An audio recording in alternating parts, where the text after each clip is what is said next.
بسم اللہ الرحمن الرحیم۔ رسول پاک صلی اللہ علیہ وسلم کو مصائب کیوں پیش آئے؟ خالد: دادا جان، جب میں ان ابتدائی حالات کو سوچتا ہوں جن میں رسول پاک صلی اللہ علیہ وسلم نے زندگی گزاری تو مجھے حیرانگی ہوتی ہے اور یہ بات سمجھ ہی نہیں آتی کہ رسول پاک صلی اللہ علیہ وسلم یتیم کیوں پیدا ہوئے۔ پھر ان کی والدہ بھی فوت ہو گئی، ابھی وہ ان کو بولے بھی نہیں تھے کہ ان کے دادا جان بھی فوت ہو گئے، کم کہیں گناہ بڑھ گئے۔ یہ سب باتیں محض اتفاق کے طور پر پیش آئی؟ دادا جان: نہیں بیٹے، یہ اتفاقی قسم کی باتیں نہیں ہیں۔ اللہ تعالیٰ یہ چاہتا تھا کہ جب رسول پاک صلی اللہ علیہ وسلم کو رسالت ملے تو کوئی یہ نہ کہہ سکے کہ ان کو ان کے باپ نے تعلیم دی یا دلوائی، یا انہیں ان کے دادا نے سکھایا یا پڑھایا، یا قوم کا سردار تھے۔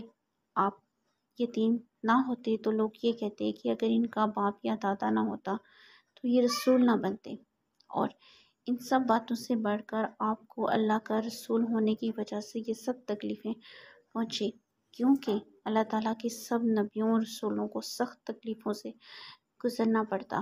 آپ نے ارشاد فرمایا، سب سے زیادہ سخت آزمائشیں انبیاء کو پیش آتی ہیں، پھر درجہ بدرجہ دوسرے نیک بندوں کو۔ اس کے علاوہ آپ کی یتیمی کی زندگی یتیموں کے لیے اطمینان اور تسلی کا ذریعہ بھی بنی۔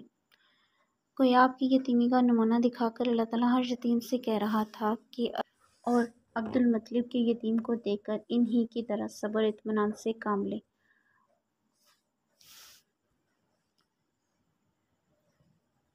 آپ